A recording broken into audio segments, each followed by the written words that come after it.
नमस्कार। क्रेडेंट टीवी द्वारा आयोजित डियर साहित्यकार सम्मेलन में आप सभी का स्वागत है। इस साहित्यकार सम्मेलन में हम बहुत सारे विषयों पर अलग-अलग विमाओं के साथ-साथ बड़े-बड़े विद्वानों से बात कर रहे हैं, जिससे कई तरीके के नए विचार हम आप लोगों के सामने लाने का प्रयास कर रहे हैं। ये हम सबके सीखने और सिखाने की सतत प्रक्रिया है, जिसके तहत हम सब ऐसा कुछ जानना चाहते हैं जो हमसे कोसों दूर रह गया है। आज हम जिस विषय पे बात कर रहे हैं, विषय आप लोगों के लिए अछूता नहीं है, लेकिन उस विषय में से बहुत कुछ चीज़ें ऐसी आपको निकल कर आ सकती है, जो आपको ऐसा लगेगा कि इस चीज़ को तो हम जानते ही नहीं थे, अनभिज्ञ थे जिन चीज़ों से। संत कबीर और वर्तमान, संत कबीर और वर्तमान। कबीर को हम सुनते आए हैं, पढ़ते आए हैं और कबीर पे बहुत सारी चीज़ें हृदय में मनन करते आए हैं। इन्हीं सब चीज़ों को लेकर के, उनकी प्रासंगिकता को लेकर के आज हम चर्चा करेंगे। हमारे साथ जुड़े हुए हैं प्रोफ़ेसर पुरुषोत्तम अग्रवाल जी। नमस्कार सर। नमस्कार, नमस्कार। आप कबीर की उतनी गहराई के साथ-साथ व्याख्या और पढ़ने का लगातार प्रयास करते रहे हैं और हमने कबीर को बहुत कुछ आपके माध्यम से जाना है। आपका परिचय दर्शकों आप सब जानते हैं। आप जेएनयू में विभागाध्यक्ष रहे हैं और यूपीएससी के सदस्य रहे हैं। कई संस्थाओं में विजिटिंग प्रोफेसर रहे हैं। इसी के साथ बहुत सारे पुरस्कार इन्हें मिले हैं, जिसमें ब्रिटिश फेलो का पुरस्कार भी इनको प्राप्त हुआ है। इनके मुख से कबीर की वो गहराई वाली बातें, कबीर के बारे में वो अनछुए पहलुओं तक हम पहुंचने का प्रयास करेंगे, जिनको शायद कई किताबों में पढ़ने पर भी हमें जानकारी नहीं मिलती है। तो क्रेडेंट टीवी के इस कार्यक्रम में सर आपका पुनः बहुत-बहुत स्वागत है। बहुत धन्यवाद शीतल जी, बहुत धन्यवाद। सर कबीर हमेशा प्रासंगिक रहे हैं। कबीर को सोते जागते गांव शहर कहीं पर भी किसी भी उम्र के आदमी को पूछा जाए तो कबीर की एक आध साखियां तो वह बता ही देता है। और वास्तविक बात यह है कि कबीर की कोई भी साखी किसी भी समय देश काल परिस्थिति के लिए उपयोगी हो जाती है। तो आखिर सर ये कबीर है क्या जो लोगों की रूह में इस तरह से बसा है, जो लोगों की जुबान में इस तरह से बसा है कि आज भी हमेशा याद किए जा रहे हैं सर। ऐसा है शीतल जी कि कबीर हो या कोई भी व्यक्ति हो जी हमें उनको इतिहास के संदर्भ में रखकर ही देखना चाहिए। जी जी मैं ये बात हमेशा कहता हूँ कि ऐसी कल्पना करना कि हम कबीर के समय में हैं या ऐसी कल्पना करना कि कबीर हमारे समय में हैं, ये हमारे लिए भी घातक है और कबीर के लिए भी और इतिहास के लिए भी। हमारे और कबीर के बीच में जो लगभग 600 साल का फासला है, उसे भूले बिना अगर हम कबीर को उसे भुलाए बिना अगर हम कबीर को पढ़ेंगे, समझेंगे, तो बेहतर ढंग से समझ सकेंगे। कबीर की संवेदना की गहराई और जैसे आपने कहा कि हर समय प्रासंगिक और हर जगह मौजूद, उस बात के मर्म को भी समझ सकेंगे। आपने जो बात कही उस पर मैं एक टिप्पणी करूँ कि कबीर की वैचारिकता का बहुत कुछ ऐसा है, जो कम से कम मुझे स्वीकार नहीं है। जी मैं कबीर का अध्येता हूँ, कबीर को बतौर कवि के बेहद प्रेम करता हूँ। पिछले 40 साल से कबीर को पढ़ा और समझने की कोशिश कर रहा हूँ। लेकिन मिसाल के तौर पर मैं इस बात से सहमत नहीं हो सकता कि नारी की झाई पड़त अंधे होत भुजंग। जी जी मैं इससे सहमत नहीं। मैं इस बात से सहमत नहीं हो सकता कि नारी कुंड नरक का। जी ये अलग बात है कि मैं ये भी जानता हूँ और अपनी पुस्तक में अंग्रेजी और हिंदी दोनों पुस्तकों में मैंने इस पर विस्तार से विचार किया है कि कबीर की नारी संबंधी जो मान्यताएं या संवेदना हैं, वो हमारे सामने एक बहुत रोचक और बहुत चुनौतीपूर्वक पैराडॉक्स प्रस्तुत करती है। और ये केवल कबीर की नहीं, सभी निर्गुण संतों के बारे में सच है ये बात। जी, जब वो अपने उपदेशपरक मूड में होते हैं, जब उपदेश दे रहे होते हैं, तो जो भी उसके आप कारण बता लें, लेकिन वो नारी की विचित्र प्रकार की नारी के बारे में बातें करते हैं। लेकिन जब खुद अपने प्रेम और प्रणय का निवेदन करना चाहते हैं, जब अपने राम के प्रति अपने लगाव को बखानना चाहते हैं, तो इनवेरिएबली स्वयं नारी का रूप धारण कर लेते हैं। और जी, ऐसी बिल्कुल। कविताएँ रचती हैं कि जो अगर आपको पहले से ना मालूम हो कि जी, किसी पुरुष की रची हुई हैं, तो आप मान नहीं सकते कि किसी पुरुष की रची हुई कविता है। जी, और इस तरह की अभिव्यक्ति में एक तरह की निर्बाधता, एक तरह की किसी भी तरह की इन्हिबिशन से मुक्त एक उन्मुक्तता उन कविताओं में होती है। जी। आलम आओ हमारे गेहरे, हुँ, तुम बिन दुखिया देह रे, सब कोई कहे तुम्हारी नारी, मोको कछु संदेह रे, एक मेघ है सेज न सोवें, तब लग कैसा नेह रे। जी, अब अगर आप पहले से नहीं जानते हैं कि कबीर नामक पुरुष की रचना है, तो ये बड़ा अजीब लगेगा जानना कि किसी पुरुष की रचना है। तो अपना प्रेम, अपनी भक्ति अभिव्यक्त करने के लिए जो व्यक्ति नारी का रूप धारण करते हैं, चाहे कबीर हों, चाहे दादू हों, चाहे बाद में चल के जी, पलटू दास हों, कोई भी हों, ये बहुत रोचक है कि अपने उपदेशक मूड में वो सब के सब नारी के बारे में ऐसी बातें करते हैं, जिनको मैं किसी तरह जस्टिफाई नहीं कर सकता, किसी तरह रैशनलाइज़ नहीं कर सकता और जिनसे मैं अपनी असहमति पुरजोर ढंग से रेखांकित करता हूँ। इसलिए मैंने आपसे निवेदन किया कि ऐसा नहीं मानना चाहिए कि कबीर की हर बात या जी। किसी भी व्यक्ति की हर बात हमारे लिए प्रासंगिक है। दूसरी बात ये है, जब मैंने कहा कि उस इतिहास को ध्यान में रखें, उस फ़र्क को 600 साल के फ़र्क को। मैं सर यहीं थोड़ा-सा बीच में बोल दूँ, आपने इतिहास की बात की है, तो कहीं ऐसा नहीं लगता है कि नारी के प्रति उस समय को देखते हुए और आज स्त्री विमर्श को देखते हुए हमारी विचारधारा इस चीज़ का सहमत और असहमति की बात तो नहीं बनती सर कहीं? इतना सरल नहीं है ये। नारी निंदा का एक कारण पारंपरिक रूप से ये बताया जाता रहा है जी, कि असल में ये नारी निंदा नहीं है बल्कि अपनी वासना से मुक्ति पाने का प्रयत्न है। साधना में अपनी खुद की काम वासना से मुक्ति पाने के लिए ये पुरुष, ये भक्त लोग नारी के बारे में ऐसी बातें करते हैं। मेरा काउंटर क्वेश्चन ये है कि साधना अक्क महादेवी ने भी की थी, जी, अंडाल ने भी की थी, मीराबाई ने भी की थी और लाल देद ने भी की थी। उनमें से किसी ने पुरुष मात्र की इस तरह की निंदा नहीं की। बिल्कुल। और अगर आपको अपनी काम वासना पर नियंत्रण करना है, तो उसके लिए अपोज़िट सेक्स को कोसने की कोई ज़रूरत नहीं है। वो समस्या आपकी है। जी, अगर मैं एक पुरुष के नाते अपनी वासना पर नियंत्रण नहीं कर पाता, तो ये ज़रूरी नहीं है और उचित नहीं है कि मैं नारी मात्र को कोसने लगूँ। The problem is ji, with me, not with women. बिल्कुल। इसलिए ये जस्टिफ़िकेशन मुझे बिल्कुल समझ में नहीं आता, एक बात। दूसरी बात ये कि आप उस समय की सीमाएँ आपने बिल्कुल ठीक कहा।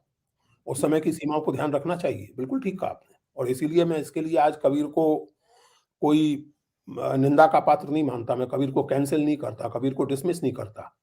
लेकिन मैं उस फ़र्क को बनाए रखना चाहता हूँ। मेरी टिप्पणी इस बात से प्रेरित थी कि आपने कहा कि कबीर की हर बात, ना कबीर की हर बात नहीं। कबीर की बहुत सी ऐसी बातें हैं, जिनके कारण रहे हो सकते हैं, उनके अपने समय में रहे हो सकते हैं। आज वो ज़रूरी नहीं कि मुझे स्वीकार्य हो। लेकिन ये कह देने के साथ ये इससे ये साबित नहीं हो जाता कि कबीर मेरे लिए अप्रासंगिक हो गए या कबीर को मैं कैंसल कर दूँ कि साहब नारियों के बारे में ऐसी बात करते हैं, बेकार के कवि हैं, मैं ऐसा नहीं करता। जी, मैं तुलसीदास के साथ भी नहीं करता। तुलसीदास तो और भी ज़्यादा प्रॉब्लमैटिक कवि हैं। जी। कबीर की तुलना में हज़ार गुना अधिक प्रॉब्लमैटिक कवि हैं। हुँ। लेकिन वो एक बहुत महत्वपूर्ण कवि हैं, बहुत बड़े कवि हैं। जी। मैं उनको भी कैंसल नहीं करता। हुँ, तो इसलिए शीतल जी मेरा निवेदन ये है, जो बात आपसे मैं कह रहा था जी, कि उस इतिहास को अगर ध्यान में रखेंगे, तो हमें चीज़ों को समझने में मदद मिलेगी। मैं एक और उदाहरण देता हूँ बिल्कुल, आपको, बिल्कुल। ख़ास करके पॉलिटिक्स में, साहित्य में भी जी, लेकिन ख़ास करके पॉलिटिकल डिस्कोर्स में कबीर जी। को हिंदू-मुस्लिम एकता का कवि बताया जाता है। बिल्कुल, बिल्कुल। जिस तरह की हिंदू-मुस्लिम एकता की बात हमारे मन में आजकल होती है, कबीर वैसी जी, हिंदू-मुस्लिम एकता के कवि कतई नहीं थे। हमारी हिंदू-मुस्लिम एकता तो जो है वो बुनियादी तौर से नितांत गैर आलोचनात्मक है। आप किसी हिंदू रीति-रिवाज की आलोचना मत कीजिए, ख़ास करके अगर आप मुसलमान हैं तो। किसी मुसलमान गैर रीति-रिवाज की आलोचना मत कीजिए अगर आप ख़ास करके अगर आप हिंदू हैं तो एकता बनी रहेगी। यानी जो विवेकहीन वस्तुएँ हैं, उनके प्रति चुप्पी साधे रहिए और एकता बनाए रखिए। कबीर का तो कॉन्सेप्ट ये है नहीं। कबीर का तो मतलब सवाल दोनों से है, दोनों परंपराओं से है, हिंदू परंपरा से भी और इस्लामी परंपरा से भी। और इस तरह के सवाल हैं और इस बेढब ढंग से किए गए सवाल हैं कि बहुत से लोगों को उस तरह के सवालों के कारण कबीर घमंडी और बदजुबान नज़र आते हैं। हुँ, अब मिसाल के तौर पर जो तू बामन भामनी जाया, आन बाट काहे नहीं आया। बिल्कुल, बिल्कुल। जो तू तुरक तुरक नहीं जाया, तुरतुक भीतर नहीं जाया, काहे ना कराया। खतना क्यों न कराया, बिल्कुल, तो अब ये जो चीज़ है, ये आज की हिंदू-मुस्लिम एकता के फ्रेमवर्क में तो फिट नहीं बैठती। बिल्कुल, बिल्कुल। और ये भी आप ध्यान रखें कि कबीर के अपने समय में लोग इस बात को जानते थे। ये बात की गड़बड़ियाँ हैं जिन्होंने कबीर को इस विचित्र ढंग से पेश किया है। अनंत दास ने कबीर परिचय लिखी थी संभवतः 1600 में। जी। कबीर का निधन 1518 का है। हुँ, तो कबीर के निधन के लगभग 80-82 साल बाद और अनंत दास की कबीर परिचय पहली पुस्तक है जिसमें कबीर का एक पूरा जीवन या पूरा जीवन नहीं तो कुछ प्रसंग देने की कोशिश की गई है। उसमें अनंत दास हमें वो प्रसिद्ध प्रसंग बताते हैं, जिसमें जब सिकंदर लोदी बनारस या उसके आस-पास पहुँचता है और कबीर की शिकायत लेके लोग काशी के लोग पहुँचते हैं। तो जो लोग शिकायत लेके पहुँचते हैं कबीर के पास, उनमें हिंदू भी हैं और मुसलमान भी हैं। और उनकी शिकायत का सार यही है कि मुसलमान की ना माने रीति, हिंदू की ये भाने चीती। ये मुसलमान है, मुसलमान घर में पैदा हुआ है, फिर भी मुसलमानों की रीति नहीं मानता और हिंदुओं की भी आलोचना करता है। हुँ, यही शिकायत थी और हिंदू और मुसलमान दोनों एक होके पहुँचे थे। बिल्कुल। और फिर आखिरकार वो ये कहते हैं उसमें कि जब लहक जुल्हा काशी हुई तब लग हमें ना माने कोई। यानी चिंता ये है कि हमारी बात पंडितों की और मौलानाओं की लोग नहीं सुनेंगे जब तक ये हुँ, जुल्हा काशी में रहेगा। इसलिए राय मेहरबानी इसको यहाँ से दफ़ा कीजिए। तो जब लग जुल्हा काशी हुई तब लग हमें न माने कोई। मैं कहना ये चाहता हूँ कि कबीर हिंदू और मुसलमान को एक करते हैं, वो अपने खिलाफ एक करते हैं। दोनों उनके खिलाफ खड़े हैं। क्योंकि कबीर का सवाल तो बुनियादी है, दुई जगदीश कहाँ से आया? बिल्कुल, मूल हिंदू सवाल। और मुसलमान की जो कम्युनिटी है, जो समझ है, जो जो समुदाय का बोध है, कबीर उसके बरक्स एक अलग तरह के समुदाय का, भक्त समुदाय कह लीजिए, विवेक पर आधारित समुदाय कह लीजिए, उसकी रचना का प्रयत्न कर रहा है। इसलिए आजकल के मुहावरे में जिस हिंदू-मुस्लिम एकता की बात की जाती है, कबीर उस एकता के कवि नहीं है। कबीर विवेकवान मनुष्यों की एकता के कवि हैं, चाहे वो हिंदू कुल हों, मिला चाहे के ईसाई हों।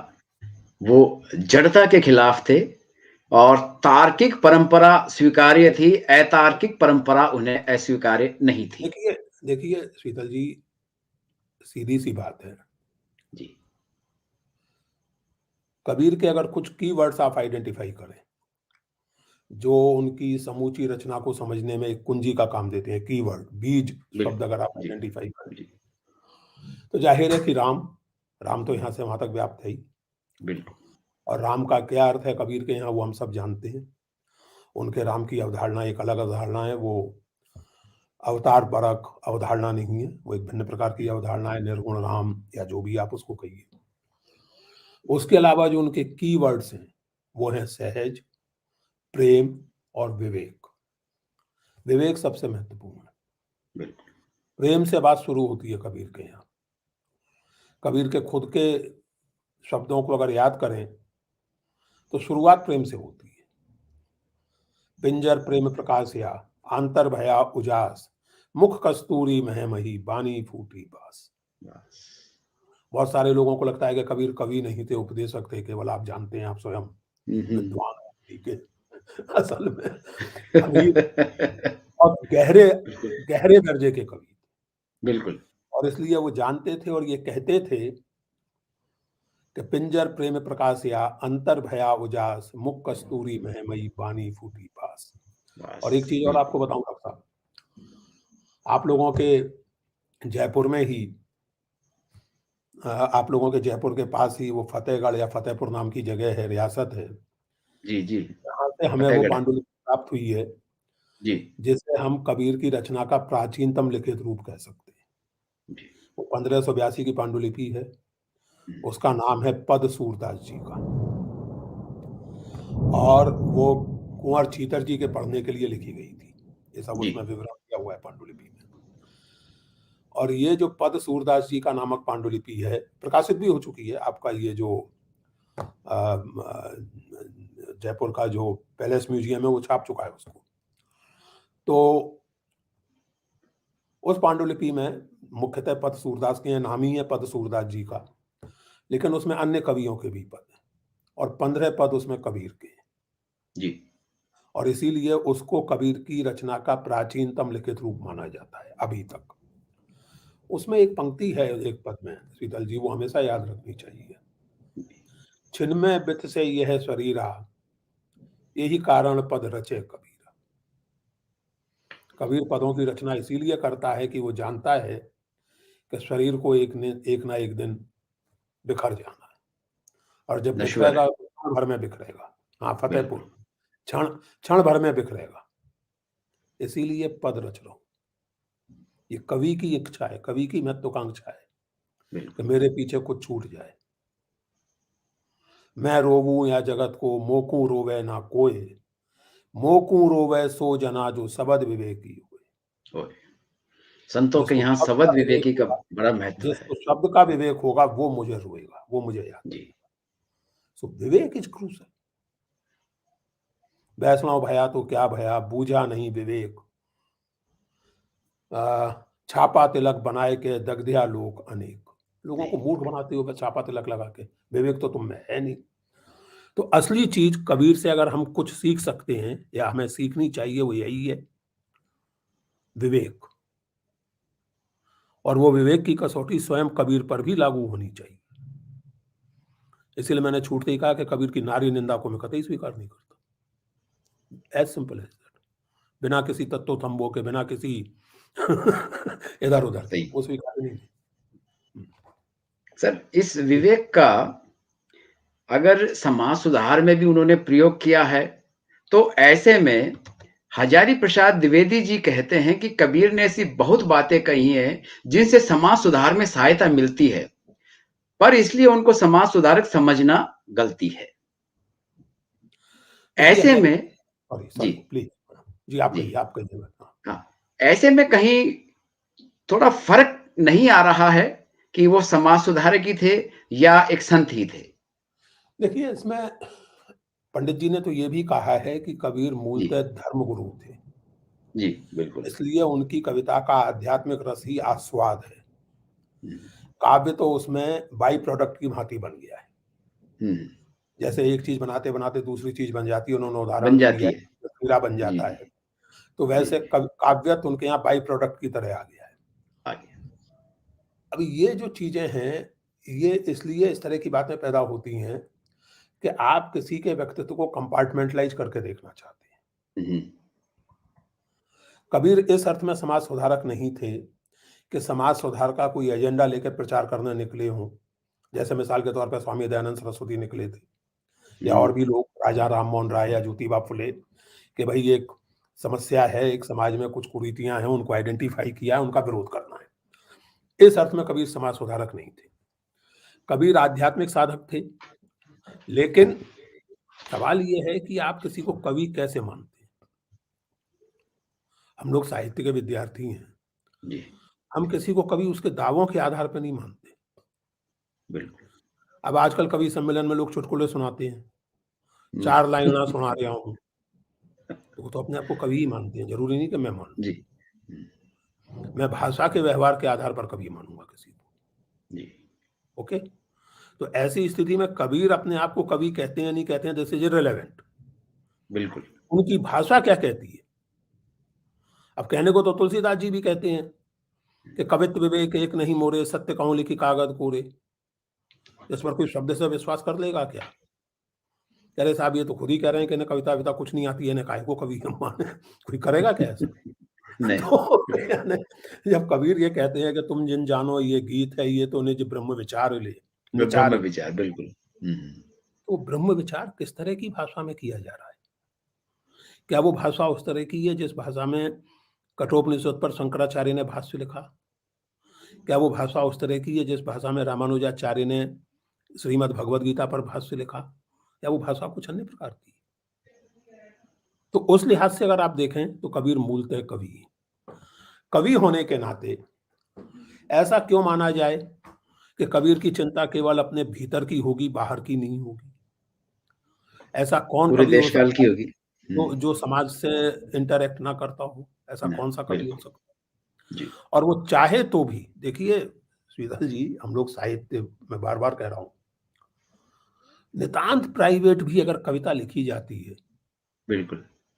वो फ़िल्मी गाने से लेकर के महान कविता तक क्यों ना हो, उसमें समाज आता है। अब आजकल बीज समाज नौजवानों में से एक ही गाना आता बड़ा है। लोकप्रिय बिल्कुल, बिल्कुल। नौजवानों में एक गाना बड़ा लोकप्रिय है, हुँ, सैयाँ जी से मैंने ब्रेकअप कर लिया। आज ही मेरे घर के ऊपर पार्टी चल रही थी बच्चों की, तो ज़ोर-ज़ोर से उसमें वो चल रहा था। सैयाँ जी से मैंने अबे सैयाँ जी से ब्रेकअप। मैंने ब्रेकअप कर लिया। ये मैं और आप जब प्रेम कर रहे थे, तब ये शब्दावली संभव नहीं थी। क्योंकि तब हम हिंग्लिश बोलने के आदी नहीं हुए थे। बिल्कुल, बिल्कुल। आज की पीढ़ी हिंग्लिश बोलती है, उसके लिए बड़ा स्वाभाविक इंग्लिश। एक्सप्रेशन सैयाँ जी से मैंने ब्रेकअप कर दिया। ये बड़ा स्वाभाविक एक्सप्रेशन है, उसे नहीं खटखट उसके कानों को नहीं अटपटा लगता, मुझे लगता है। अब मुझे और उनके कोई लिए सहज हो गया है। एग्ज़ैक्टली। उनके लिए सहज हो अब गया है। ये समाज के कारण हुआ है। हाँ, समाज में ऐसी स्थितियाँ बनी हैं कि हिंग्लिश एक पूरी की पूरी पीढ़ी के लिए उनकी अभिव्यक्ति की सहज माध्यम में बदल चुकी है। मैं हिंग्लिश नहीं बोल सकता, मैं या तो हिंदी बोलूँगा या अंग्रेज़ी बोलूँगा। बिल्कुल। आपकी दुआ से दोनों ज़ुबानें बोल सकता हूँ। जी, लेकिन जिस तरह आजकल के बच्चे बोलते हैं, वैसी हिंग्लिश मैं नहीं बोल सकता। उनके लिए ये सहज है। ये सहजता इस इस आप चाहें तो कहिए घटिया या अच्छा मज़ेदार, इस गाने के कवि ने कभी समाज के बारे में नहीं सोचा होगा कि मैं समाज के लिए कुछ लिख रहा हूँ या समाज से लेके कुछ लिख रहा हूँ। लेकिन उसका मुहावरा समाज से आ रहा है। सैयाँ जी से मैंने ब्रेकअप कर दिया। तो ये कैसे संभव है कि कबीर जैसा संवेदनशील कवि, कबीर जैसा गंभीर विचारक कविता करे और समाज की चिंता ना करे? और वो समाज की चिंता करे तो आप उसे समाज सुधारक कहने लग जाएँ, उसका कवित्व नकार दें। वो अध्यात्म की चिंता करे तो आप उसे धर्मगुरु कहने लग जाएँ, उसका कवित्व नकार दें। कबीर के कवित्व को नकार कर कबीर पर कोई सलीके की बात संभव नहीं। पहले कवि हैं कबीर। एग्ज़ैक्टली। बिल्कुल, बिल्कुल। प्रथमतः तो कवि सर हैं, इ उसके बाद कुछ और जी, नहीं। जी। मूलतः कवि हैं।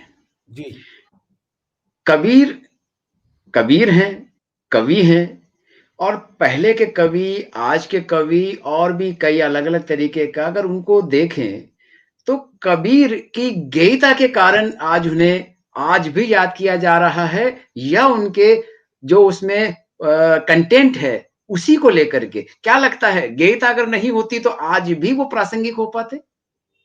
नहीं अब ये तो मैं नहीं जानता लेकिन वो आज उपलब्ध ना हो पाते। जी, देखिए इस बात पर ध्यान दीजिए कि कबीर बुनियादी तौर से मौखिक परंपरा के कवि हैं। बिल्कुल, बिल्कुल। कबीर की वाणी के जो प्राचीनतम लिखित रूप भी हमें प्राप्त हैं, जी। उनमें से किसी के बारे में ये दावा नहीं किया जा सकता कि वो कबीर के अपने हाथ के लिखे हुए हैं। हुँ। हालाँकि इससे ये कतई सिद्ध नहीं होता कि कबीर निरक्षर थे, मैं ऐसा कुछ नहीं मानता। अच्छा वो उनका खुद ना कहते लिखना हैं और मसीह कागज़ छुइयो नहीं। नहीं फिर तो वो ये भी कहते हैं कि सात समंद की मसी करो, कलम करो अपने तो जानकारी तो थी उन्हें। जो पंक्ति आप उद्धृत कर रहे हैं, अगर उसके आधार पे वो निरक्षर थे, तो जो जी। पंक्ति मैं याद कर रहा हूँ, उसके आधार पे परम लिखाड़ थे। तो ये छोड़िए, ये जी, ऐसा जी। है। जी, जी। देखिए, एक बात सुनिए शीतल जी, कविता में रूपक के तौर पर कही गई बातों को लिटरली नहीं लेना चाहिए। जी, इसीलिए मैंने तुलसीदास को याद किया। तुलसीदास विनम्रता के वश या जिस भी कारण कह रहे हैं कि कवित्व विवेक एक नहीं मोरे। रामचरितमानस का एक पेज पढ़ने वाला आदमी समझ जाएगा कि इस आदमी में कितना गहरा कवित्व विवेक है, कितनी गहरी काव्य परंपरा की और हिंदू चिंतन परंपरा की जानकारी है और अपने समाज के प्रति उनकी वर्ल्ड व्यू जो भी हो उनका, उनके सोचने का ढंग जो भी हो, लेकिन समाज के प्रति कितनी गहरी सेंसिटिविटी है। संवेदना है। हाँ, वो अपने समय में शूद्रों के उत्थान से चिंतित हैं, दुखी हैं, चिढ़ते हैं, जी, इस बात से परेशान है कि शूद्र ब्राह्मणों को आँखें दिखा रहे हैं, इस बात से परेशान है कि स्त्रियाँ बहुत बोलने लगी हैं, लेकिन परेशान हैं ये महत्वपूर्ण है। जी, दूसरी ओर कविता, उदित उदयगिरि मंच पर रघुवर बाल पतंग, विकसे संत सरोज सब, हरखे नयन लोचन भृंग। और ऐसा आदमी अगर ये कहे कि कवित विवेक एक नहीं मोरे, और उसे आप लिटरली ले लें तो प्रॉब्लम आपकी है, उस व्यक्ति की नहीं। इसी तरह जब कबीर ये कहते हैं कि मसी कागत गयो नहीं, जी, तो एक रूपक है। ठीक उसी तरह जैसे ये रूपक है कि सात समंद की मसी करो कलम करो बन राई। तो इनमें से किसी को भी लिटरली मत लीजिए, बेकार की बात है। जी, लेकिन ये सही है कि हमारे पास फिलहाल कबीर के हाथ की लिखी हुई ऐसा कोई दावा नहीं किया जा सकता, जिस पांडुलिपि के बारे में बाबू श्याम सुंदर दास को लगा था कि वो कबीर के अपने जीवन काल की है, यानी हुँ, सन 1504 ईस्वी की या संवत 1561 की विक्रमी की, उसके बारे में भी उन्होंने भी ये नहीं कहा कि कबीर की अपनी लिखी हुई। जी, ये स्पष्ट है कि कबीर बोलते थे, गाते थे, उनके पद लोगों द्वारा गाए जाते थे, स्मृति में सुरक्षित होते थे और फिर वो लिख लिए जाते थे। इसीलिए आप इस बात पर ध्यान दें कि कबीर थे बनारस के, और उनकी रचनाओं का लिखित रूप जो अभी तक हमें प्राप्त हुआ है, प्राचीन रूप, वो जी, सारे का सारा पंजाब और राजस्थान से प्राप्त हुआ बिल्कुल, है। और राजस्थान इसीलिए से पंजाब। उसमें वो मुहावरा पंजाब और राजस्थान का आ गया है। और अगर आज आप कबीर की ऐन अपनी बोली खोजने निकलें तो वो बड़ा मुश्किल है, क्योंकि पूरब में पानी को पानी कोई नहीं कहता। जी, राजस्थान और पंजाब में पानी को पानी कहा जाता पानी कहा जाता है, बिल्कुल। है। तो अकथ कहानी नहीं है, हुँ, लिखित रूप में अकथ कहानी प्रेम की, किणसु कही ना जाई। ये कोई राजस्थानी या पंजाबी लिपिकर्ता ही इसको इस रूप में लिखेगा। वो बिल्कुल, अकथ कहानी सुनेगा, लेकिन उसको हुँ, लिखने की आदत है, वो कहानी को कहानी कर देगा। कहानी लिखेगा। तो कबीर की सारी रचना हमें पंजाब और राजस्थान से प्राप्त होती है। उसी के आधार पर, चाहे जैसे मैंने आपसे कहा फतेहपुर पांडुलिपि हो, जी, चाहे आदि ग्रंथ की जो आधारभूत पांडुलिपियाँ हैं, गोविंदवाल पांडुलिपियाँ, गोविंदवाल पोथियाँ पंजाब के गोविंदवाल नगर से मिली हुई, उन्हीं के आधार पे बाद में कबीर के लिखित संस्करण तैयार हुए। और खुद उन पांडुलिपियों में भी वो रचनाएँ मौखिक स्रोतों से ही पहुँची हैं। तो इस लिहाज से ये बात सही है आपकी, और इसीलिए मैंने अपनी किताब में इस बात पर लगातार जोर दिया है जी, कि कबीर का अध्ययन करते समय आप कबीर गायन की अभी तक चली आ रही मौखिक परंपरा की उपेक्षा नहीं कर सकते। बिल्कुल, आप कबीर का अध्ययन केवल ग्रंथावली और बीजक के आधार पे नहीं कर सकते। You see my point? जी, मतलब मेरी अपनी किताब में अकथ कहानी प्रेम की जो 2009 में छपी थी, विस्तार से इस बात पर है कि टिपानियाँ आपके मुख्तियार, वो जो हैं मुख्तियार अली, कराची के, मांगणियार गाते हैं राजस्थान में बहुत अच्छा हाँ, वही कबीर, वही टिप्पणियाँ जी गाते हैं कबीर। उधर उधर पूरब में हीरालाल यादव गुजर गए, स्वर्गीय हाँ, हीरालाल जी। बिल्कुल, पाकिस्तान कराची के फयाज खान, इन ये कवि, फिर क्लासिकल उसमें देखें तो कुमार गंधर्व, सुभा मुदगल या मधुप मुदगल या आपके नीला भागवत, इन लोगों के कबीर गायन का नोटिस लिए बिना, चाहे वो लोक परंपरा हो, चाहे वो क्लासिकल म्यूजिक की परंपरा हो, उनके द्वारा गाए गए कबीर का नोटिस लिए बिना कबीर का कोई समग्र अध्ययन संभव नहीं है। मेरा तो ये निरंतर मानना है। तो वो सर आपका मौखिकता जो है बहुत जी, महत्वपूर्ण है। जी, जी।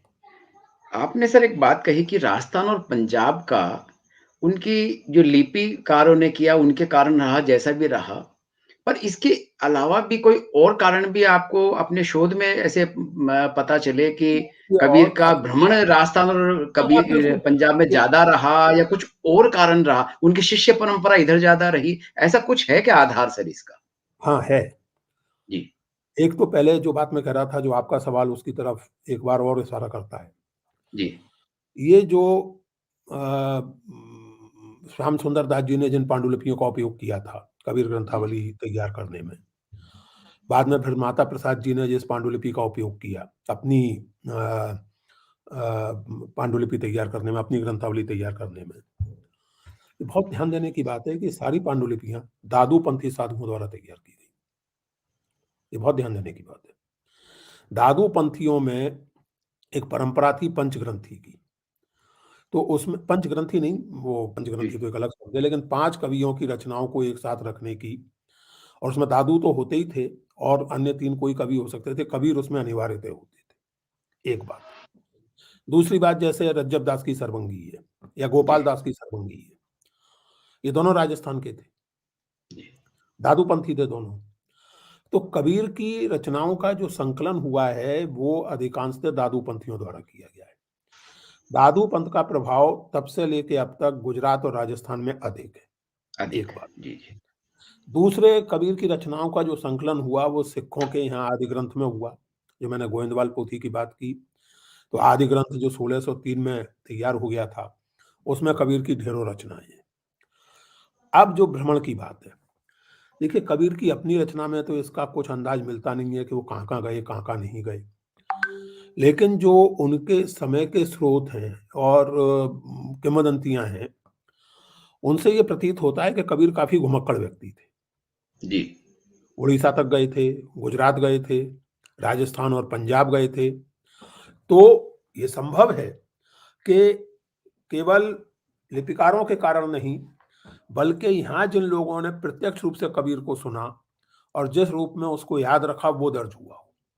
तो आप जो कह रहे हैं, उस बात में दम हो सकता है कि कबीर की रचना पश्चिमी इलाकों से मिलने का एक कारण कबीर की अपनी इन इलाकों में घूमना, इन इलाकों में घूमने आना-जाना, ये संभव है, बिल्कुल रहा हो जी, सकता है।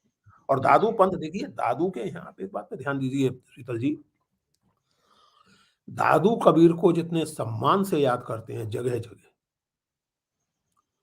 और दादू पंथ में कबीर का जो महत्व है, अभी मैंने एक पुस्तक पर काम समाप्त किया है, मैंने और मेरे मित्र डेविड लॉरेंजन ने, जनगोपाल, दादूपंथी जनगोपाल जो थे, जिन्होंने दादू जी की जीवनी लिखी है, दादू जन्म लीला।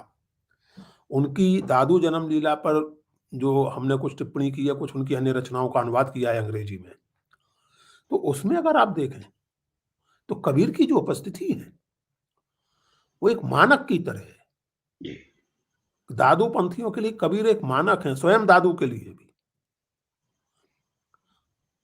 कि कबीर जैसा होना है। कबीर मतलब हमारे वो हैं आइडियल, कबीर हमारे एक मेजर ऑफ सक्सेस हैं। जी। तो ये एक कारण है, और दूसरा जो आप कह रहे हैं कि स्वयं कबीर का भ्रमण, निश्चित रूप से वो कारण हो सकता है, निसंदेह। सर, दादू और कबीर की जो समीपता है, वह इनकी साधना प्रक्रिया का परिणाम है या उस समय संत परंपरा में गुरु-शिष्य वाला संबंध हो सकता है या फिर कोई और आधार है जिसमें ये उनको आदर्श के देखिए, रूप में देखते हैं? दादू कबीर के शिष्य हों, ये तो संभव नहीं है, उस बिल्कुल। अर्थ में, प्रत्यक्ष अर्थ में तो संभव नहीं है।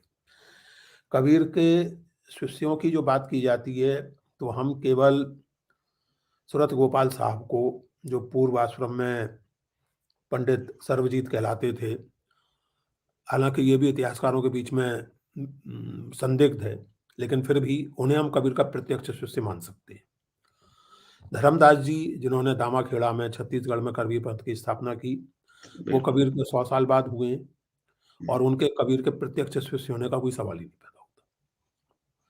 यही स्थिति दादू की है। दादू कबीर के जी, प्रत्यक्ष शिष्य रहे हों, ये संभव नहीं है। संभव ही नहीं। लेकिन दादू कबीर से प्रेरित थे, एक तरह से उन्हें अपना गुरु, अभिभावक या टीचर मानते थे, इसमें कोई संदेह नहीं। बहुत गहरा प्रभाव, बल्कि मैं जिसको कहूँगा प्रभाव से भी आगे की बात है ये, दादू के यहाँ कबीर के प्रति गहरा कृतज्ञता बोध है। मैं अभी जिस पुस्तक की बात कर रहा हूँ, दादू जन्म लीला, आप लोगों ने देखी होगी, और नहीं तो जी, देखनी जी, चाहिए। बिल्कुल, बिल्कुल। उसमें दादू और अकबर की भेंट का विवरण दिया है जन गोपाल ने, जी, और वो उस पुस्तक का सबसे विस्तृत प्रसंग है। उस पर लगभग 1/4 पुस्तक उसी को समर्पित है, दादू और अकबर के बीच बातचीत को, जो जन गोपाल के अनुसार 40 दिन तक दादू और अकबर का संवाद चलता रहा। अकबर बादशाह दादू के बारे में सुनकर बहुत प्रभावित हुए उनसे। और आप ध्यान जी, दें कि उन्होंने जिस व्यक्ति को दादू को बुलाने के लिए भेजा, जन गोपाल के अनुसार अकबर ने उनसे कहा कि भई एक सुना है कि आजकल के ज़माने के कबीर दादू हैं। ध्यान दीजिए इस बात पर। जी, हमारे समय के कबीर दादू हैं और मैं उनसे मिलना चाहता हूँ, आप उन्हें बुला के लाइए। खैर दादू गए वहाँ, तो वो जो संवाद चलता है शीतल जी, जी, उसमें दादू बतौर अथॉरिटी केवल एक व्यक्ति को कोट करते हैं। कबीर। वो वेद को कोट करते हैं, ना कुरान को कोट करते हैं, ना किसी पुराण को कोट करते हैं, ना किसी स्क्रिप्चर को कोट करते हैं। जी, वो 5 जगह कोटेशन देते हैं कि देखिए ऐसा कहा है, और वो पाँचों बार कबीर को कोट करते हैं और बाकायदा वो साखियाँ कोट करते हैं जो हमें कबीर ग्रंथावली में मिलती हैं। तो दादू ने कबीर को अकबर के यहाँ कोट किया या नहीं किया हम नहीं जानते। लेकिन जन गोपाल दादू से कबीर को कोट करवा रहे हैं और ये 1620 में। दादू जन्म लीला की रचना 1620 में हुई है, 20 में हुई है। ये हम जानते हैं। तो दादू के मन में जन गोपाल बाई द वे दादू के सर्वाधिक प्रिय शिष्य थे जी, बिल्कुल। और वो अपने जीवन के अधिकांश समय उन्होंने दादू के साथ ही बिताया था। उन्होंने बताया है कि दादू से उनकी भेंट 1585 में हुई थी और फिर दादू जी का निधन 1603 में हुआ। जन गोपाल ने 1620 में दादू जन्म लीला की रचना की और उसके बाद फिर कुछ और वर्ष वो जीवित रहे। अब जन गोपाल दादू से अकबर के साथ संवाद में कबीर को 5 बार उद्धृत करवा रहे हैं। ये अपने आप में इस बात का प्रमाण है कि स्वयं दादू की चेतना में और दादू पंथियों की स्मृति में, दादू पंथियों के मानस में कबीर कितने अधिक महत्वपूर्ण क्योंकि वास्तविक संदर्भ में हमेशा वो उन्हें ही याद करते हैं, हैं। बिल्कुल। हाँ, बिल्कुल करते हैं, बिल्कुल जी, जी, करते हैं। बिल्कुल, बिल्कुल। सर, कबीर को प्रगतिशील कवि माना जाता है हुँ, और गणपति चंद्रगुप्त कहते भी हैं इस चीज़ को कि कबीर की सैद्धांतिक या दार्शनिक मान्यताएँ अद्वैतवाद के अनुकूल हैं। व्यावहारिक क्षेत्र में कबीर पूर्णतः प्रगतिशील दिखाई देते हैं। ये प्रगतिशीलता और हाँ, अपनी कहिए, जो कहिए। हिंदी साहित्य में अपना छायावाद, प्रगतिवाद, प्रयोगवाद जो चलता है, वो प्रगतिवादी कवि कितना फ़र्क है इन चीज़ों को लेकर के नहीं सर? देखिए इसमें 2-3 चीज़ें डॉक्टर साहब, फिर ये जी, देखिए मैं ये मानता हूँ और मैं थोड़े संकोच बल्कि निसंकोच भाव से आपके ज़रिए आपके पाठकों से निवेदन करूँगा जी, कि कबीर के बारे में प्रचलित बहुत सी मान्यताएँ और मैं किसी को दोष नहीं दे रहा, किसी पर कोई मोटिव एट्रिब्यूट नहीं कर रहा हूँ। लेकिन कबीर के बारे में और उस समय के पूरे जिसे मैं मध्यकाल नहीं कहता, जिसे मैं आरंभिक आधुनिक काल कहता हूँ। उस काल के और उस समय के भक्ति काव्य के बारे में बहुत सारी निराधार मान्यताएँ हमारे कॉमन सेंस का हिस्सा बन गई हैं। ये एक ऐसी ही मान्यता है, जो आप गणपति चंद्र जी के नाम से बता रहे हैं, जी, उद्धृत कर रहे हैं उन्हें, ये एक ऐसी ही मान्यता है, निराधार मान्यता है और मैं आता हूँ इस पर कि क्यों। लेकिन मैं आपके दर्शकों से निवेदन करूँगा कि इन चीज़ों में जिनकी गहरी दिलचस्पी हो, वो कृपा करके चाहे हिंदी में मेरी पुस्तक है, अकथ कहानी प्रेम की, जी। 2009 में छपी थी राजकमल से और आप लोगों की दुआ से काफ़ी चर्चित, प्रशंसित, बहुत, निंदित बहुत सर। सब तरह से रही है। कुछ लोगों को बड़ा कष्ट पहुँचाया है इस किताब ने, कुछ लोगों को अब कुछ लोगों ने इसका बहुत स्वागत किया। मोटी है किताब, भारी है, लेकिन मैं दावे से कह सकता हूँ कि बहुत रोचक है, खासकर नौजवानों से कह रहा हूँ। आपको इसे पढ़ने में वैसा एकेडमिक किताब पढ़ने का कष्ट नहीं होगा, आनंद आएगा उपन्यास पढ़ने जैसा। कृपया इसको पढ़ लें। दूसरी अभी जो पिछले वर्ष मेरी किताब अंग्रेजी में आई है कबीर, कबीर, ये इस किताब का अनुवाद नहीं है। ये एक अलग किताब है, एक नई किताब है। तो अगर आप अंग्रेजी पढ़ सकते हैं तो कृपया इसे पढ़ लें। बहुत से निराधार ये मंतव्य कबीर भी अपने आप में बहुत प्रसिद्ध हुई है सर आपकी किताब। हाँ, वो जो प्रसिद्ध है मुझे इंग्लिश वाली पता है, है। ये भी बहुत प्रसिद्ध हुई है। हाँ, जी। प्रशंसित, निंदित, प्रसिद्ध तीनों। तो जी, जो जो जो जो बात आपने कही सर आप आलोचना कर्म पूरी ईमानदारी से करते हैं इसलिए थोड़ा-सा निंदित हो ही जाता है। नहीं, वो मैं उससे मुझे कोई फ़र्क नहीं पड़ता। जी, जी। देखिए वो महाराज भर्तृहरि बता गए हैं, "निन्दति नीति निपुणा यदि वा स्तुवन्तु।" जो नीति के जानकार लोग हैं, ज्ञानी लोग हैं, वो निंदा करें, प्रशंसा करें, कोई फ़र्क नहीं पड़ता। बिल्कुल, जी। जो मुझे न्याय संगत लगता है, वो मैं कहूँगा। जिस दिन मुझे लगेगा कि मेरी कही हुई ये बात न्याय संगत नहीं थी, मैं बेधड़क मान लूँगा कि मैं उस समय गलत कह रहा था। मुझे कोई संकोच नहीं। बिल्कुल, बिल्कुल। तो एनीवे, तो आपने जो कहा कि अद्वैत से प्रभावित हैं या अद्वैतवादी हैं। डॉक्टर साहब, इस मामले में सबसे जो महत्वपूर्ण और इंसाइटफुल समझ थी, वो प्रोफेसर आर डी रनाडे की थी। प्रोफेसर आर डी रनाडे के बारे में हम हिंदी के लोग बिल्कुल नहीं जानते हैं, लेकिन वो बहुत महत्वपूर्ण विद्वान थे। दर्शन उन्होंने के थे संभवतः। हाँ, दर्शन के थे, एग्ज़ैक्टली, फिलॉसफर जी, थे। जी। जी, और बिल्कुल। उन्होंने 3 बहुत महत्वपूर्ण किताबें लिखी हैं। Pathways to God in Marathi literature, Marathi थे, उनकी मातृभाषा मराठी थी, हुँ, और कन्नड़ भी अच्छी खासी जानते थे और हिंदी भी जानते थे, और अंग्रेजी में तो लिखते ही थे और संस्कृत के भी जानकार थे। तो उनकी 3 किताबें हैं। Pathway to God in Marathi literature, जिसमें मराठी भक्त कवियों पर बात करते हैं। दूसरी किताब थी pathway to God in Kannada literature, और तीसरी किताब थी pathway to God in Hindi literature, जिसमें उन्होंने कबीर से लेकर तुलसीदास तक पर अपने मंतव्य प्रकट किए हैं। एक फुटनोट के तौर पे ये रोचक जानकारी भी दे दूं कि जी, ये तीनों पुस्तकें उन व्याख्यानों पर आधारित थीं जो प्रोफेसर रानाडे ने राष्ट्रपति भवन में दिए थे। आजकल की जी। पीढ़ी को जान के ताज्जुब हो सकता है, लेकिन एक ज़माना ऐसा था, हुँ, नए भारत का जन्म होने के पहले, उन 70 सालों में एक ज़माना ऐसा था जिनमें कुछ नहीं हुआ। एक ज़माना ऐसा था कि राष्ट्रपति भवन में उद्भट विद्वान बुलाए जाते थे, पब्लिक लेक्चर्स हुँ, होते थे, ऐसा नहीं कि केवल राष्ट्रपति जी बैठ के सुनते थे। हुँ, वो हुँ। पब्लिक लेक्चर होते थे, और फिर उनका इस तरह की कई पुस्तकें उन तरह के लेक्चरों से निकली हुई हैं। रानाडे जी की तीनों किताबें उन्हीं लेक्चर से निकली थीं, जो उन्होंने तत्कालीन राष्ट्रपति राजेंद्र प्रसाद जी के निमंत्रण पर दिल्ली के राष्ट्रपति भवन में दिए थे, ऑन दी भक्ति सही। पोएट्री। जी, इन पुस्तकों में रानाडे जी ने बहुत तर्कसंगत ढंग से ये रेखांकित किया है कि असल में न केवल हिंदी में, बल्कि मराठी में भी और कन्नड़ में भी और अन्य भाषाओं में भी भक्ति की जो कविता लिखी गई है, उसके दार्शनिक प्रस्थान कहीं से बोरो नहीं किए गए। इन कवियों ने अपने खुद के दार्शनिक प्रस्थान खोजे हैं, निरूपित किए हैं। और ये सही है कि सभी दर्शन एक दूसरे से प्रभावित होते हैं। ऐसा नहीं है कि देखिए, एक बात तो सीधी-सी है कि ज़िंदगी में और फिलॉसफी में और कल्चर में कहीं भी प्योर तो कुछ होता नहीं है। प्योर जी, तो कुछ होता नहीं है।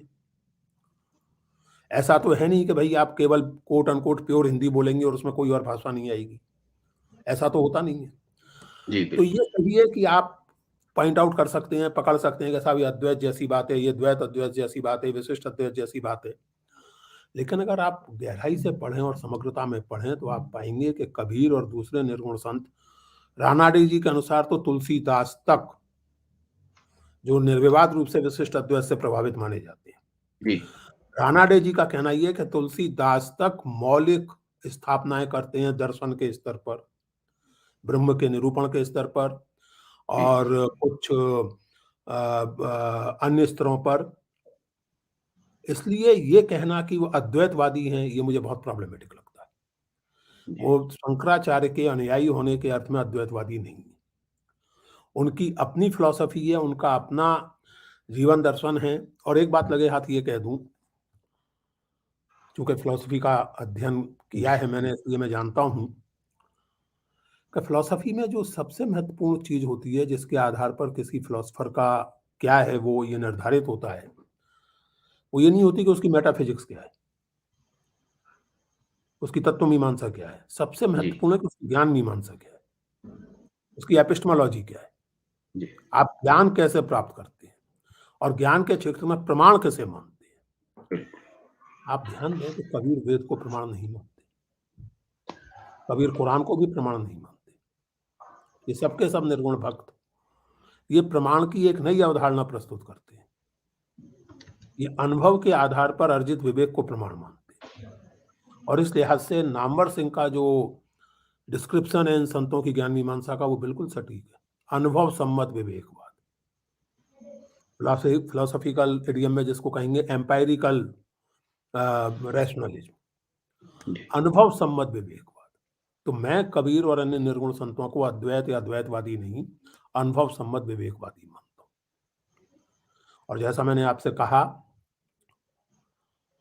कि उस विवेक से ही देखिए, कबीर का प्रस्थान ये है कि पिंजर प्रेम प्रकाशिया। उसी का एक रूप ये है कि ज्यों पोहपन में बास, परमात्मा उस तरह संसार में व्याप्त है जैसे पुष्पों में गंध होती है, दिखती नहीं है, छू नहीं बिल्कुल, सकते, होती है, आप बिल्कुल। महसूस कर सकते हैं। तो इसके बाद का रैशनल और लॉजिकल क्वेश्चन ये है, प्रश्न ये है कि फिर संसार में व्यावहारिक स्तर पर इस तरह के ऊंच-नीच का, भेदभाव का भावबद्ध मूल क्यों है? कबीर का बुनियादी प्रश्न ये है। और ये कबीर से पहले नामदेव का है। नामदेव की एक पंक्ति कबीर के यहाँ जस की तस आती है। जी। तुम कत बामन हम कत सूद, हम कत लोहू तुम कत दूध। भाई तुम्हारे शिराओं में क्या दूध बहता है और हमारी शिराओं में रक्त? जी। तो तुम कत बामन हम कत सूद, ये अनुभव से उत्पन्न सवाल है। और इस सवाल के जवाब में ही वो चीजें आती हैं जिनकी वजह से आज हम कबीर को और नामदेव को और इन सारे संत कवियों को, विचारकों को याद करते हैं।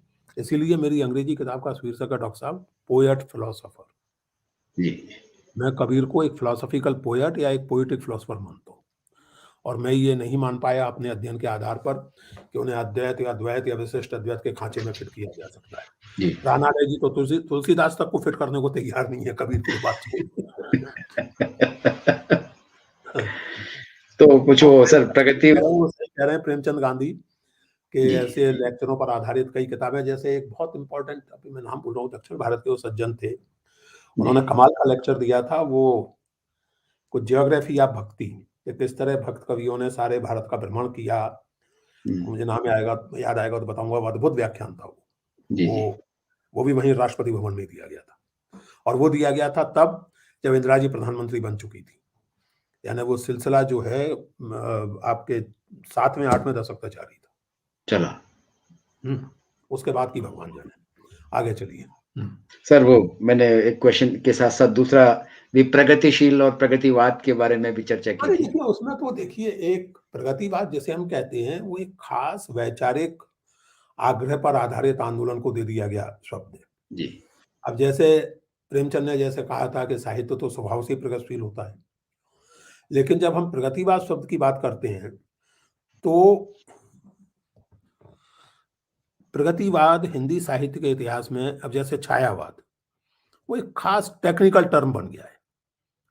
एक खास तरह की कविता, एक खास तरह की समझ को आप छायावाद कहते हैं या नई कविता कहते हैं। अब सामान्य रूप से तो जो कविता आज छपी है वो नई कविता है। जी।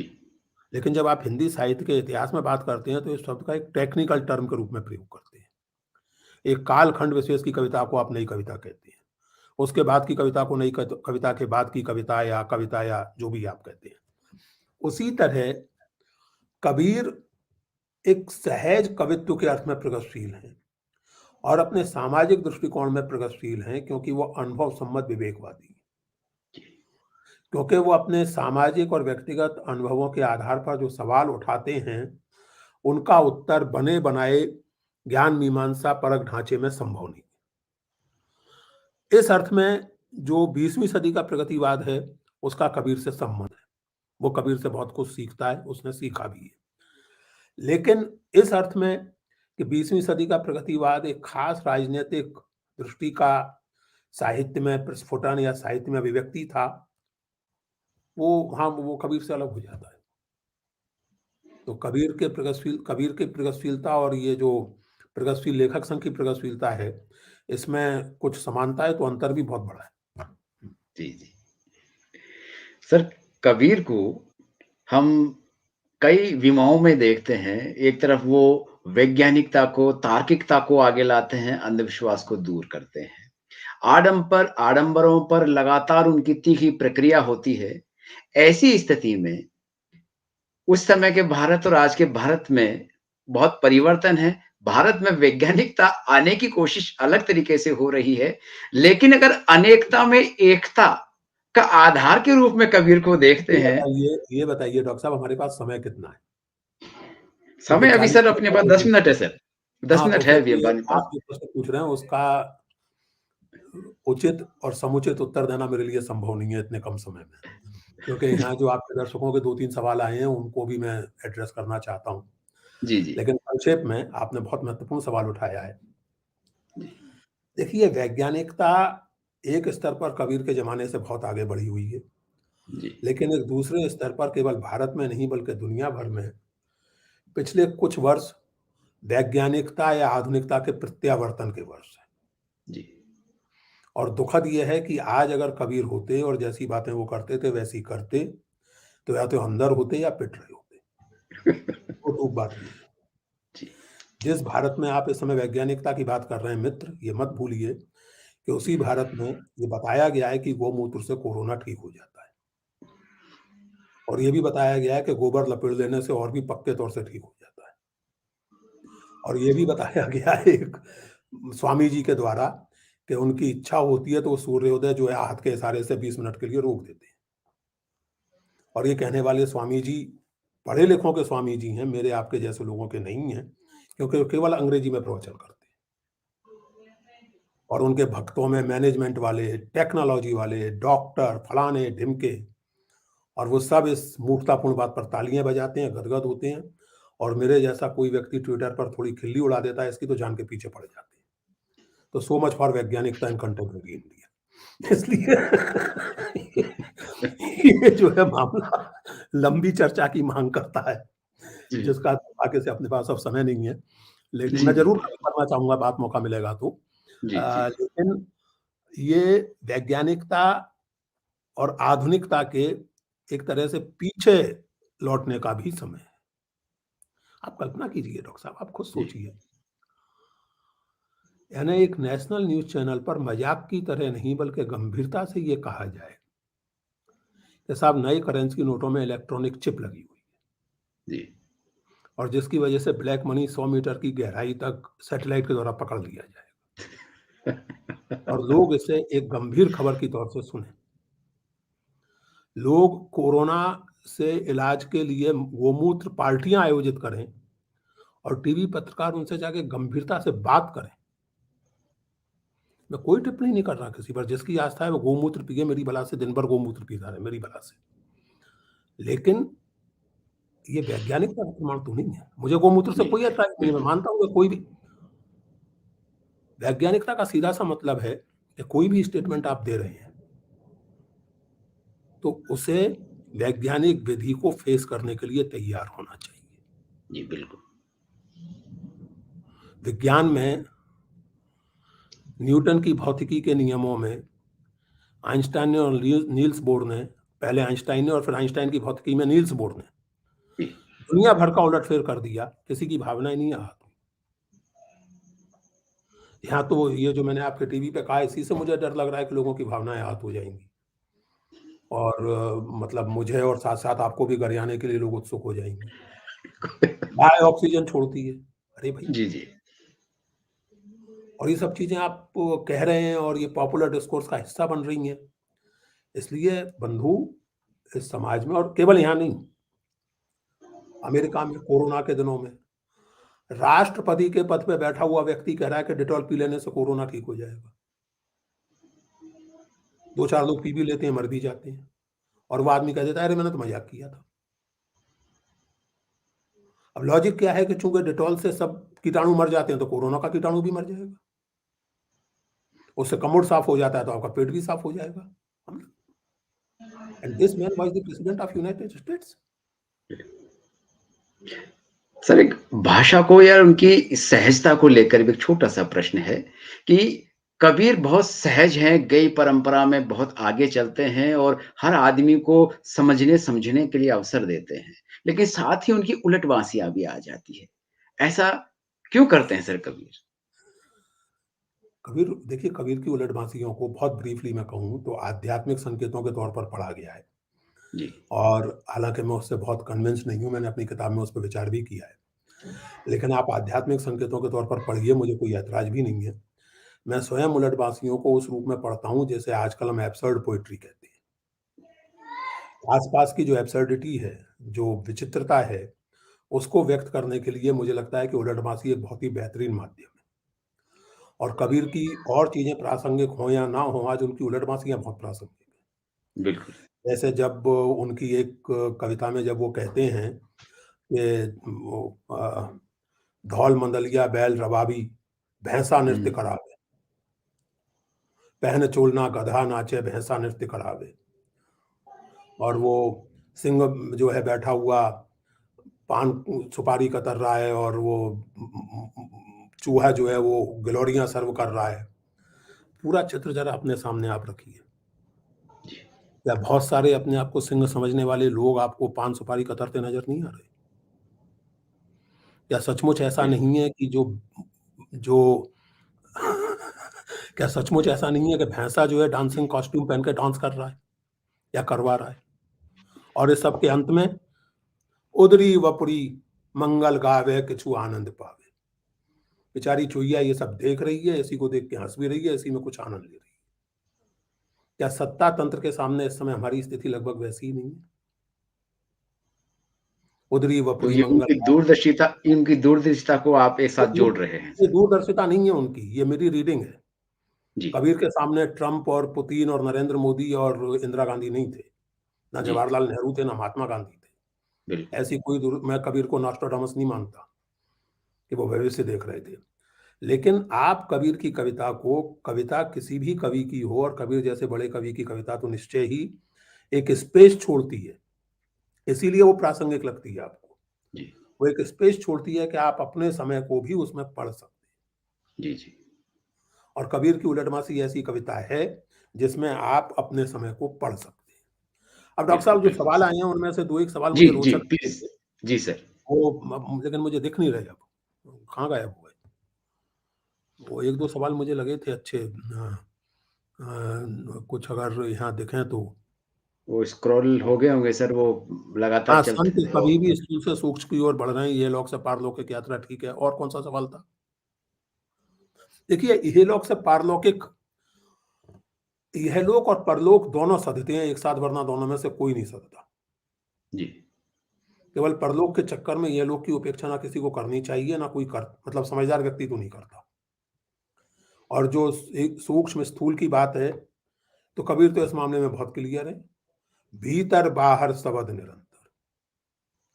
उनके लिए भीतर भी मूल्यवान है और बाहर भी मूल्यवान है। इसीलिए वो आध्यात्मिक साधक भी हैं और सामाजिक आलोचक भी हैं। और दोनों अगला चीज़ों को सवाल बराबर महत्व देते हैं। हाँ, बिल्कुल। एग्ज़ैक्टली। और जी। एक और कोई सवाल थे सर? ज़रा देखिए डॉक्टर साहब अगर निकल सकें तो? आपके पास अगर अ, कुछ हो तो स्क्रॉल नहीं, वो स्क्रीन पर एक्चुअली स्क्रॉल हो हाँ, रहा है ये पंडित बार-बार। जी जो कह रहे हैं वो तो बात बिल्कुल सही है, वो जी, अतिवृष्टि वगैरह से रक्षा के लिए। इसमें राजस्थान के रजवाड़ों का भी बहुत योगदान था। जी। हाँ, हाँ, ये तो मैं जानता हूँ राठौर जी, मैं शीतल जी के काम से मैं वाकिफ़ हूँ। हाँ, और अगला क्या है? अच्छा, ये तो ठीक है, अभिनंदन हो गया आगे। अभी इस समय वो आ नहीं रहा है स्क्रॉल होकर के सर। कबीर ने आपको किस तरह प्रभावित किया? आपके भीतर भी कबीर हैं। जी, देखिए, मेरे भीतर क्या है, क्या नहीं है, वो मैं खुद नहीं जानता। लेकिन ये सही है कि कबीर ने मुझे बहुत प्रभावित किया है। नहीं प्रभावित किया होता तो मैं पिछले सन 77 से लेके अब आप हिसाब लगा लीजिए काहे को लगा रहता कबीर के पीछे। डेफ़िनिटली प्रभावित किया। और इस अर्थ में कबीर मेरे भीतर भी हैं मित्र क्या नाम है इनका तेजस और आपके भीतर भी हैं। अगर आप कबीर को विवेक का, सहजता का और अन्याय के प्रति प्रतिवाद का प्रतीक मान लें, तो कबीर निश्चित रूप से मेरे भीतर हैं और वो आपके भीतर भी है। सबके भीतर है। जी, अगला क्या था? हाँ, ये तो तेजस पूनिया का सवाल जी, था ये। हाँ, ठीक है फिर। हाँ, अब तो हाँ, समय भी हो बिल्कुल। गया। हाँ, जी, जी, हुँ, जी, जी, बिल्कुल, बिल्कुल सर। बिल्कुल पूरा कोई समय हो और गया। विशेष टिप्पणी सर आप कोई करना चाहें और?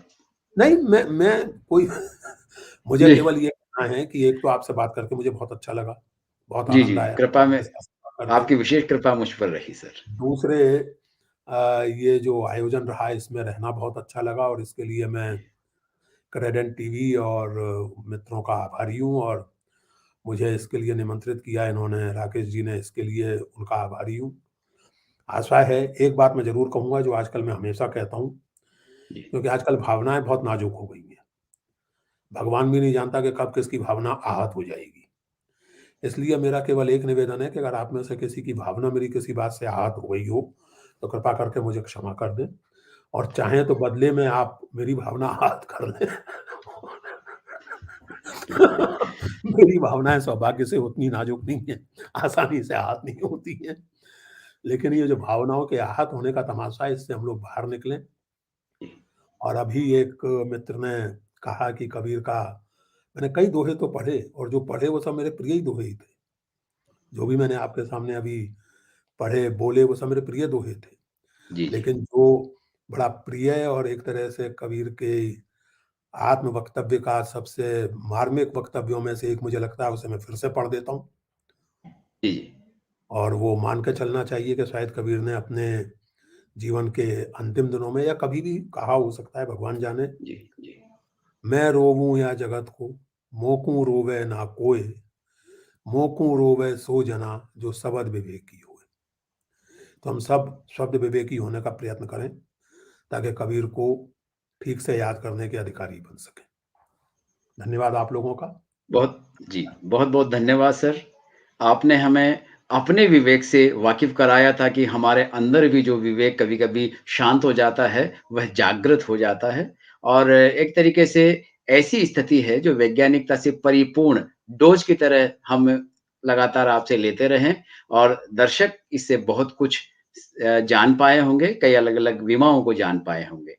राकेश जी, प्रणु जी और जो पूरी टीम है क्रेडेंट टीवी की, उन्होंने ये सुंदर आयोजन किया, उन सब के लिए भी धन्यवाद और विशेष धन्यवाद सभी दर्शकों के लिए जो हमसे जुड़े।